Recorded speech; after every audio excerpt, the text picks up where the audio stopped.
جتنی چیزوں سے اللہ تعالیٰ نے آپ کو روزے کی حالت میں منع کیا ہے ان تمام چیزوں سے رک جانے کو روزہ کہتے ہیں، صوم کہتے ہیں۔ اچھا، روزے کا مقصد کیا ہے؟ یا ایھا الذین آمنوا کتب علیکم الصیام کما کتب علی الذین من قبلکم لعلکم تتقون۔ اے ایمان والو، تم پر روزے فرض قرار دیے گئے ہیں، یہ روزے فرض ہیں تمہارے اوپر، رکھنا ہی رکھنا ہے، کوئی بہانہ نہیں چلے گا۔ بچہ یا بچی بالغ ہو جائے اور جسمانی کوئی بیماری نہ ہو، روزہ فرض ہے۔ یہ بات یاد رکھیے آپ۔ بعض گھروں میں لڑکیاں بڑی بڑی ہو جاتی ہیں، 12 سال کی ہو گئی، 13 سال کی ہو گئی، پیریڈ ان کو آنے لگے، بالغ ہو گئی، لیکن لوگ نہیں رکھواتے روزہ کی، صاحب ابھی ہماری بچی بہت چھوٹی ہے۔ بالغ ہے اگر لڑکی، بالغ ہے اگر لڑکا، لڑکے کے بالغ ہونے کی نشانی مچھ کے بال آ جائیں، زیر ناف بال آ جائیں، بالغ ہو گیا وہ۔ لڑکی کی بلوغت کی نشانی اس کے پیریڈ شروع ہو جائیں۔ بالغ ہے اگر لڑکا اور لڑکی تو اس کے اوپر روزہ فرض ہے۔ اب یہ روزہ کیوں فرض کیا اللہ نے؟ فرمایا کما کتب علی الذین من قبلکم۔ یہ روزہ کوئی نئی عبادت نہیں ہے مسلمانوں، یہ مت سمجھو کہ تمہارے اوپر پہلی مرتبہ روزہ فرض ہو رہا ہے، تم سے پہلے کی امتوں پر بھی روزہ فرض تھا۔ مقصد کیا ہے؟ لعلکم تتقون، تاکہ تم متقی بن جاؤ۔ روزہ ہمیں متقی بناتا ہے، اس لیے جب رمضان ختم ہو جائے تو اپنے آپ کو ہم ٹٹولیں اور جانچیں کہ ہمارا تقویٰ بڑھا کہ نہیں بڑھا، اپنی آنکھوں پر کنٹرول کرنا ہم نے سیکھا کہ نہیں سیکھا، اپنی زبان پر کنٹرول کرنا ہم نے سیکھا کہ نہیں سیکھا۔ اگر رمضان ختم ہوتے ہی جو انسان مسجد میں آ کے لائن لگاتا تھا اب سینما ہال اور تھیٹر میں جا کے لائن لگا رہا ہے، اس کا مطلب اس نے تقویٰ نہیں سیکھا۔ رمضان میں 14-15 گھنٹے بھوکا رہنے والا انسان رمضان ختم ہوتے ہی جا کے شراب پینے لگا، اس کا مطلب اس نے تقویٰ نہیں سیکھا۔ رمضان میں 15 گھنٹے اللہ کے حکم پر کھانا پانی اور بیوی کو چھوڑنے والا انسان رمضان ختم ہوتے ہی ناچ گانے میں لگ گیا، حرام کاموں میں لگ گیا، اس کا مطلب اس نے روزے کو سمجھا ہی نہیں، اس نے رمضان کو سمجھا ہی نہیں۔ لعلکم تتقون، رمضان تمہیں تقویٰ کا سبق دیتا ہے میرے بھائی۔ آپ جانتے ہیں جب انسان بھوکا پیاسا ہوتا ہے، جب اس کا معدہ خالی ہوتا ہے، جب اس کا پیٹ خالی ہوتا ہے تو اس کے مزاج میں چڑچڑاہٹ پیدا ہو جاتی ہے، انسان ذرا ذرا سی بات پہ الجھنے لگتا ہے، بحث کرنے لگتا ہے۔ اب یہاں پہ شریعت آپ کو کیا حکم دے رہی ہے؟ آپ روزے کی حالت میں اور زیادہ اپنے آپ کو بچا کے رکھیے۔ اگر آپ کو کوئی گالی دے، آپ کو کوئی برا بھلا کہے، آپ بھوکے ہیں، آپ کا دماغ خراب ہے، آپ کا ٹیمپر ہائی ہو رہا ہے، تب بھی آپ کو اپنے آپ کو کنٹرول کرنا ہے۔ اللہ کے نبی نے فرمایا تم میں سے جو انسان روزہ رکھے فلا یرفس ولا یسخب، نہ تو کوئی گندی بات منہ سے نکالے، نہ شور شرابہ کرے، نہ کسی سے لڑائی کرے، نہ جھگڑا کرے۔ اگر کوئی اس سے لڑائی کرے تو وہ کہہ دے میں روزہ ہوں۔ اس کا مطلب یہ ہوا کہ رمضان کا یہ دوسرا سبق ہے۔ رمضان ہمیں اپنے آپ کو سدھارنے کا موقع دے رہا ہے، اپنی تربیت کا موقع دے رہا ہے، اپنے اندر پائی جانے والی کمزوریوں کو دور کرنے کا موقع دے رہا ہے۔ رمضان میں تیسرا کام ہمیں کیا کرنا ہے؟ رمضان میں ہمیں تراویح کی نماز پڑھنی ہے۔ یہ تراویح کی نماز کیا ہے؟ یہ وہی نماز ہے جسے ہم تہجد کہتے ہیں عام دنوں میں۔ رمضان میں ہماری آسانی کے لیے عشاء کے فوراً بعد پڑھی جاتی ہے، اور یہ نماز وہی نماز ہے جس کے بارے میں اماں عائشہ فرماتی ہیں کہ اللہ کے رسول صلی اللہ علیہ وسلم 11 رکعت سے زیادہ کبھی نہیں پڑھتے تھے۔ 8 رکعت آپ تراویح پڑھتے تھے، تہجد پڑھتے تھے، 3 رکعت آپ وتر پڑھتے تھے۔ یہ جو نماز ہے عام دنوں میں آپ یہ نماز گھر پہ پڑھتے ہیں، اکیلے پڑھتے ہیں، مگر رمضان میں آپ کو جماعت کے ساتھ پڑھنا ہے۔ کیا ثواب ہے اس کا؟ اللہ کے نبی صلی اللہ علیہ وسلم فرماتے ہیں من قام مع الامام حتی ینصرف، جو انسان تہجد کی نماز پڑھتا ہے، امام کے ساتھ تراویح پڑھتا ہے، جماعت کے ساتھ تراویح پڑھتا ہے، کتب لہ قیام لیلہ، اس کو پوری رات قیام کرنے کا ثواب ملتا ہے۔ بھائی آپ نے امام کے ساتھ تراویح 1 گھنٹہ پڑھی، آپ نے آدھا گھنٹہ پڑھی، آپ نے 1.5 گھنٹہ پڑھی، لیکن ثواب کتنا مل رہا ہے؟ پوری رات کا ثواب ملتا ہے۔ تو تراویح کی نماز ہمیں پڑھنا ہے میرے بھائی، مگر معاف کیجئے گا بہت ساری جگہوں پہ ہم یہ بھی دیکھتے ہیں، میں بنارس کا رہنے والا ہوں، ہمارے شہر میں بعض جگہوں پر جو بڑی بڑی مارکیٹ ہے، جیسے آپ کے یہاں یہ کھریا ایک مارکیٹ ہے، حاجی پور کی ایک مارکیٹ ہے، تو مارکیٹ کے ایریا میں کیا ہوتا ہے کہ لوگ 3 دن تراویح پڑھتے ہیں، اور وہاں راجدھانی کی اسپیڈ سے ایک حافظ صاحب آتے ہیں، صاحب پہلے دن انہوں نے 21 پارہ پڑھا دیا، دوسرے دن انہوں نے 7 پارہ 8 پارہ پڑھا دیا، اور تیسرے دن 1 پارہ آخری پارہ پڑھا کے تراویح ختم کر دی۔ یہ تراویح نہیں ہے، یہ تراویح کا مذاق ہے میرے بھائی۔ تراویح میں آپ قرآن ختم کریں اچھی بات ہے، قرآن نہ ختم کرے کوئی گناہ کی بات نہیں، لیکن اطمینان سے قرآن پڑھا جائے اور اطمینان سے تراویح کی نماز پڑھی جائے۔ مقصد یہ ہے کہ آپ وہ خشوع اور خضوع پیدا کریں جو تہجد کے اندر پیدا ہوتا ہے۔ تراویح کوئی فارمیلٹی نہیں ہے، کوئی بوجھ نہیں ہے کہ اتار دیا جائے۔ تو رمضان میں آپ سکون کے ساتھ تراویح کی نماز پڑھیں۔ رمضان کا ایک سبق ہمیں اور ملتا ہے میرے بھائیوں، اس دنیا میں لاکھوں کروڑوں ایسے لوگ ہیں جو بھوکے رہتے ہیں۔ ابھی آپ کو معلوم ہوگا کل کی جو تاریخ تھی 8 جو ہے پرسوں کی جو تاریخ تھی 8 مارچ کی تاریخ، 8 مارچ کی تاریخ کو پوری دنیا میں کیا منایا جاتا ہے؟ وومنس ڈے، مہیلا دیوس۔ دنیا والے مہیلاؤں کی آزادی کی بات کرتے ہیں، لیکن آپ غور کریں کہ فلسطین کے غازہ شہر میں ڈیلی ہزاروں عورتیں مر رہی ہیں۔ کتنی حاملہ عورتیں، پریگننٹ عورتیں، ان کے پاس اپنے بدن میں پہنچانے کے لیے پانی نہیں، کھانا نہیں۔ کتنی دودھ پلانے والی عورتیں ہیں، ان کے پاس اتنی طاقت نہیں اپنے بچے کو دودھ پلا سکے۔ 486 عورتوں کے لیے 1 لیٹرین ہے۔ اس قدر انسانیت کو ذلیل کرنے والے مناظر ہیں غازہ کے اندر، لیکن دنیا میں کسی کی آنکھوں، کسی کے کانوں پہ جو نہیں رینگ رہی میرے بھائی، کسی کو کوئی فرق نہیں پڑ رہا ہے۔ لاکھوں لوگ، کروڑوں لوگ دنیا میں بھوکے رہتے ہیں، اور یہاں ممبئی اور گجرات میں بڑے بڑے ادیوگ پتیوں کے یہاں شادی ہوتی ہے، اور ایک شادی میں، شادی کے پہلے کی جو سیریمنی ہے اس میں 9 ارب روپے خرچ کیے جا رہے ہیں۔ ناچنے گانے والی کو بلا کر کے 74 کروڑ روپے دے کر کے نچوایا جا رہا ہے۔ بڑے بڑے سیلیبریٹی کو پرائیویٹ جہاز سے بلا کر کے ان کو شادی میں جو ہے پیسہ دے کے بلایا جا رہا ہے۔ جس دیش میں 85 کروڑ لوگوں کو فری میں راشن دیتی ہے گورنمنٹ، وہاں یہ حال ہے میرے بھائیوں۔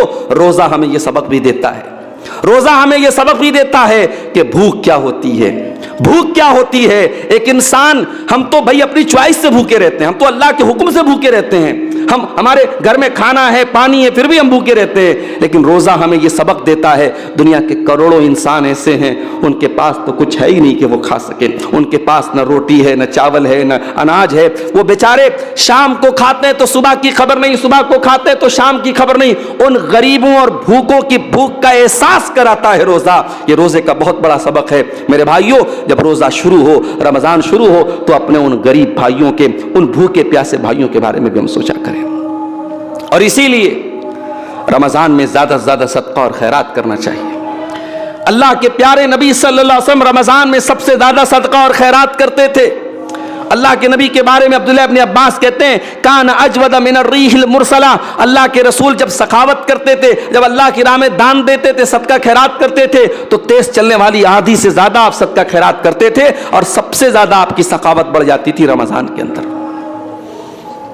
تو آنے والے رمضان میں ہم صدقہ خیرات بھی زیادہ زیادہ کریں۔ رمضان ہمیں ایک اور سبق دیتا ہے میرے بھائیوں، اللہ کا ڈر کیا ہوتا ہے۔ گرمی کا موسم ہے، ظہر کی نماز پڑھنے کے لیے آپ مسجد میں آتے ہیں، فجر کے ٹائم آپ نے سحری کھائی تھی، ابھی تک آپ کے منہ میں بھوک و پیاس کے اثر آتے ہیں۔ ظہر کا وضو کرنے کے لیے آپ نے نل کھولا، ٹھنڈا ٹھنڈا پانی آپ کے حلق کے اندر جا رہا ہے، آپ کے منہ کے اندر جا رہا ہے۔ اس پانی کے 2-4 قطرے آپ اگر اپنی حلق کے اندر اتار لیں، کون دیکھنے جاتا ہے، کون ریکارڈ کرنے جاتا ہے؟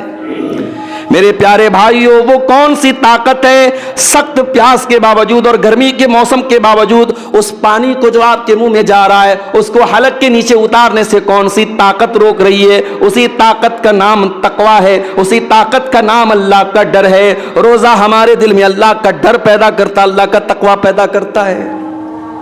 روزہ ہمیں یہ سکھاتا ہے کہ اگر اللہ کے حکم پر ہم حلال چیزوں کو چھوڑ سکتے ہیں، کھانا حلال ہے، پانی حلال ہے، بیوی حلال ہے، اور حلال چیزوں کو اگر اللہ کے لیے چھوڑ سکتے ہیں تو سگریٹ کو کیوں نہیں چھوڑ سکتے، شراب کو کیوں نہیں چھوڑ سکتے، گٹکھا کو کیوں نہیں چھوڑ سکتے، کھینی کو کیوں نہیں چھوڑ سکتے، گالی گلوچ کو کیوں نہیں چھوڑ سکتے، حرام کام کو کیوں نہیں چھوڑ سکتے؟ جس اللہ کے حکم پر ہم 1 مہینہ حلال چھوڑ سکتے ہیں، حرام بھی چھوڑ سکتے ہیں میرے پیارے بھائی۔ اس لیے کبھی رمضان کو بوجھ مت سمجھنا۔ بعض لوگ رمضان کو بوجھ سمجھتے ہیں، رمضان شروع ہو جاتا ہے تو کہتے ہیں ارے یار ابھی تو 5واں روزہ چل رہا، ابھی تو 25 دن باقی ہے۔ معاف کرنا میرے بھائیوں، یہ مومن کی نشانی نہیں ہے، یہ منافق کی نشانی ہے جو رمضان کو اپنے اوپر بڑا بھاری سمجھتا ہے۔ اللہ کے نبی جب رمضان آتا تھا اپنے صحابہ کو ویلکم استقبال کرتے تھے رمضان کا، اور اپنے صحابہ کو خوشخبری دیتے تھے۔ اللہ کے نبی جب رمضان کا مہینہ آتا تھا خطبہ دیتے تھے اور خطبے میں کہتے تھے اتاکم رمضان، اے میرے صحابہ رمضان کا مہینہ آ چکا ہے، وہ مہینہ آ چکا ہے جس میں جنت کے دروازے کھول دیے جاتے ہیں، جس میں جہنم کے دروازے بند کر دیے جاتے ہیں، جس میں سرکش شیاطین کو قید کر دیا جاتا ہے، جس میں ایک رات ایسی ہے جو 1000 مہینے سے افضل ہے۔ اللہ کے پیارے نبی خوش ہوتے تھے۔ اور ایک بات اور یاد رکھیے، رمضان میں آپ جب روزہ رکھیں، رمضان میں جب آپ تراویح کی نماز پڑھیں، رمضان میں جب بھی آپ کوئی نیکی کا کام کرے، دو چیزیں ہمیشہ یاد رکھیے گا میرے بھائیوں، دو چیزیں آپ کے اندر ہمیشہ ہونی چاہیے، ورنہ روزے کا کوئی مطلب نہیں، تراویح کا کوئی مطلب نہیں۔ اللہ کے نبی فرماتے ہیں من صام رمضان ایمانا واحتسابا غفر له ما تقدم من ذنبه، جس نے رمضان کا روزہ رکھا ایمان کے ساتھ اور ثواب کی نیت کے ساتھ۔ یہ نیت نہ ہو کہ صاحب ہمیں بھوکے رہنا ہے، ہماری صحت اچھی ہو جائے، ہماری کیلوری کم ہو جائے، ہمارا وزن کم ہو جائے۔ آپ کو ایمان رکھنا ہے کہ یہ روزہ اللہ نے فرض کیا ہے، اس تراویح کا حکم رسول نے دیا ہے، اس جو ہے تلاوت کا حکم اللہ نے دیا ہے، آپ کو ایمان رکھنا ہے اور ثواب کی امید رکھنا ہے۔ یہ دو چیزیں یاد رکھیے گا، اگر یہ دو چیزیں ہیں، ایمان ہے اور ثواب کی امید ہے، تو آپ کو تراویح کی نماز بھاری نہیں لگے گی، آپ کو روزہ بھاری نہیں لگے گا، آپ کو قرآن کی تلاوت بھاری نہیں لگے گی۔ رمضان میں قرآن کثرت سے پڑھا کرو میرے بھائی۔ رمضان قرآن کے نزول کا مہینہ ہے، اسی مہینے کی ایک مقدس رات میں قرآن اترا تھا، اس لیے بڑا بد نصیب ہے وہ انسان جو سال کے 11 مہینے بھی قرآن نہیں پڑھتا ہے اور رمضان میں بھی قرآن نہیں پڑھتا ہے۔ آج تو ماشاءاللہ آسانی ہے، موبائل پر آپ جائیے، گوگل ایپ پہ جائیے، گوگل اینڈرائڈ پلے اسٹور میں جائیے آپ، اور اس میں جا کے جو ہے آپ ٹائپ کر دیجیے احسن البیان۔ احسن البیان اردو کی بڑی اچھی تفسیر ہے، ٹرانسلیشن اور ترجمے کے ساتھ، تفسیر کے ساتھ آپ کے موبائل پر آ گئی۔ اب آپ قرآن بھی پڑھ رہے ہیں، ساتھ میں ترجمہ بھی پڑھ رہے ہیں، ساتھ میں تفسیر بھی پڑھ رہے ہیں۔ ہاں اگر آپ ترجمے کے بغیر بھی قرآن پڑھیں گے، صرف قرآن پڑھیں گے، اس کا بھی آپ کو ثواب ملے گا۔ قرآن پڑھنے والا کبھی نقصان میں نہیں رہتا ہے، ایک ایک حرف پر 10 نیکی ملے گی میرے بھائیوں۔ رمضان میں کثرت سے آپ قرآن پڑھیں۔ اسی طریقے سے رمضان میں ایک کام اور کریں، ڈیلی کوشش کریں جب افطار کرنے کے لیے بیٹھیں، کسی دوست کو، کسی رشتہ دار کو، کسی ساتھی کو، کسی بھی پڑوسی کو اپنے ساتھ افطار میں آپ بٹھا لیں۔ اس کا کیا ثواب ہے؟ اللہ کے رسول صلی اللہ علیہ وسلم فرماتے ہیں من فطر صائمن، جس نے کسی روزے دار کو افطار کرایا، کان لہو مثل اجر الصائم، تو جتنا ثواب روزہ رکھنے والے کو ملا اتنا افطار کرانے والے کو بھی ملے گا، اور اس کے ثواب میں کوئی کمی نہیں ہوگی، اس کو پورا ثواب ملے گا اور اتنا ہی ثواب آپ کو بھی ملے گا۔ تو میرے بھائیوں، آپ ایک روزہ رکھیں گے لیکن ثواب 2 روزے کا ملے گا اگر آپ نے ساتھ میں صرف ایک انسان کو افطار کرایا۔ ہمارے یہاں کیا ہوتا ہے، مہینے میں ایک دن افطار پارٹی لوگ کرتے ہیں، پورے اپنے دوستوں کو دعوت دیتے ہیں، وہ الگ بات ہے، آپ افطار پارٹی دیتے ہیں، میں اس کو حرام غلط نہیں کہتا، وہ جائز ہے، لیکن آپ ڈیلی جب افطار کرنے کے لیے بیٹھیں تو ساتھ میں کسی نہ کسی ایک انسان کو ضرور لے لیں۔ رمضان میں ایک کام ہمیں آپ کو اور کرنا ہے، اور وہ کام یہ ہے میرے پیارے بھائیوں کہ رمضان چینجنگ کا مہینہ ہے۔ کھانے کا ٹائم بدل گیا، پینے کا ٹائم بدل گیا، سونے کا ٹائم بدل گیا۔ صبح 4 بجے کون اٹھ کر کے ناشتہ کرتا ہے؟ شام کو 6 بجے کون کھانا کھاتا ہے؟ دوپہر کا کھانا ختم ہو گیا، شام کو افطار ہو رہا ہے 6 بجے، صبح 4 بجے سحری کھا رہے ہیں، پوری زندگی بدل گئی۔ رمضان ہمیں یہ سبق بھی دیتا ہے میرے بھائیوں، اگر ہم چاہیں تو بہت کچھ بدل سکتے ہیں۔ انسان اگر یہ کہتا ہے صاحب مجھے اس بات کی لت لگ گئی، میرے اندر یہ گندی عادت آ گئی، ہمارے بعض نوجوان ہیں موبائل پر گندی چیزیں دیکھنے کی بری لت لگ گئی، بعض نوجوان ہیں ان کو جو ہے زنا کاری کی اللہ نہ کرے لت لگ گئی، بعض نوجوان ہیں شراب کی اور نشے کی لت لگ گئی۔ میں کہتا ہوں دنیا کی کوئی لت ہے، اگر اللہ کا ڈر دل میں ہے، اگر اللہ کا تقوی دل میں ہے اور انسان ٹھان لے کہ مجھے یہ چیز چھوڑ دینا ہے، رمضان ہمیں یہ سبق دیتا ہے کہ ہم بری سے بری عادتوں کو چھوڑ سکتے ہیں، بدل سکتے ہیں میرے بھائیوں۔ تو آنے والے رمضان کو اپنی زندگی میں ایک گڈ چینج، ایک اچھے پریورتن کا مہینہ بنا لیں، اپنی بری عادتوں پر کنٹرول پانے کی کوشش کریں۔ رمضان کے آخری عشرے میں سب سے قیمتی 10 دن ہوتے ہیں، اسی آخری عشرے میں کوئی ایک رات تاک رات لیلۃ القدر کی رات بھی ہوتی ہے، مگر ہم کیا دیکھتے ہیں، 20 رمضان تک انسان بہت محنت کر رہا ہے, نماز پڑھ رہا ہے, تراویح پڑھ رہا ہے, سب کچھ کر رہا ہے, آخری عشرہ آیا تو صاحب مارکیٹوں میں گھوم رہا ہے, بیوی کو کپڑا دلانے چلا گیا, بچوں کو کپڑا دلانے چلا گیا. اب یہ جو آخری عشرے کی رات ہے, جو سب سے قیمتی رات ہے, وہ برباد ہو رہی ہے مارکیٹوں میں. ایک واقعہ آپ کو سناؤں. امام مالک رحمۃ اللہ علیہ بہت بڑے امام تھے اپنے دور کے. ایک مرتبہ وہ درس دے رہے تھے. اچھا, امام مالک کس چیز کا درس دیتے تھے؟ حدیث پڑھاتے تھے, حدیث کا درس دیتے تھے. ان کے درس کے دوران ایک انسان باہر سے آیا, چلانے لگا, ہاتھی آیا, ہاتھی آیا. مدینہ میں ہاتھی نہیں ہوتا تھا. اب جتنے ان کے شاگرد تھے, اسٹوڈنٹ تھے, سب اٹھ کر کے چلے گئے کہ صاحب ہاتھی آیا, ہم نے کبھی ہاتھی نہیں دیکھا, چل کے ہاتھی دیکھ لیں. امام مالک کا ایک شاگرد تھا جس کا نام تھا یحییٰ بن یحییٰ لیثی. وہ بیچارہ بیٹھا تھا. امام مالک نے کہا بھائی تم کیوں نہیں گئے؟ سارے طلبہ چلے گئے ہاتھی دیکھنے, کیا تم پہلے ہاتھی دیکھ چکے ہو؟ تو اس نے بڑا پیارا جواب دیا یحییٰ بن یحییٰ لیثی نے. اس نے کہا امام صاحب انما قدمت المدینۃ لارى مالکا لا لارى فیلا. کہا کہ میں مدینہ اس لیے نہیں آیا ہوں کہ میں ہاتھی دیکھوں, میں مدینہ آیا ہوں امام مالک سے حدیث کا درس سیکھنے کے لیے. میں ہاتھی دیکھنے نہیں جاؤں گا, وہ 10 منٹ میرا برباد ہو جائے گا. اس کا مطلب یہ ہوا کہ امام مالک کے ان تمام شاگردوں میں صرف ایک شاگرد ایسا تھا جس کو پتا تھا کہ میرے آنے کا مقصد کیا ہے, اور اس نے اس مقصد کو برباد نہیں کیا. اور اس کا رزلٹ یہ نکلا کہ جب امام مالک دنیا سے چلے گئے تو انہوں نے جو حدیث پڑھائی تھی, اس حدیث کی ایک کتاب تیار ہوئی.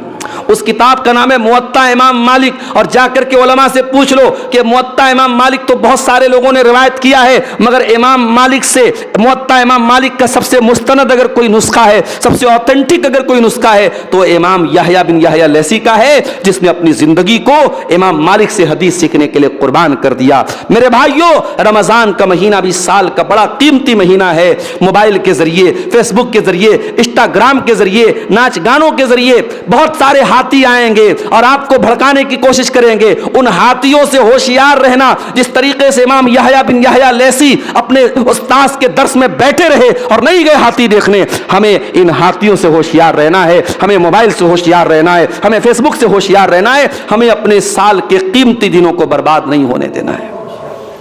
بڑا بڑا قیمتی ٹائم ہوگا میرے بھائی. ایام معدودات, گنتی کے چند دن ہوں گے, 29 یا 30 دن کا روزہ ہوگا. ایک ایک دن کو بڑا سنبھال کے گزاریے گا. کوشش کیجئے رمضان میں ہم سے کوئی گناہ نہ ہو. اپنی آنکھوں کی حفاظت کریں, اپنے ہاتھوں کی حفاظت کریں, اپنی زبان کی حفاظت کریں. اللہ کے نبی نے فرمایا اگر ایسا نہیں کرو گے, من لم یدع قول الزور والعمل به, اگر زبان کی حفاظت نہیں کرتے ہو, جھوٹ بولتے ہو, بے ایمانی کرتے ہو, فلیس للہ حاجۃ, تو اللہ کو کوئی ضرورت نہیں کہ تم اپنا کھانا چھوڑ دو, پانی چھوڑ دو. اس لیے میرے بھائیوں, آنے والے رمضان میں ہم روزہ رکھنے کے ساتھ ساتھ اپنی زبان کی, اپنے آنکھوں کی اور اپنے ہاتھوں کی بھی حفاظت کریں.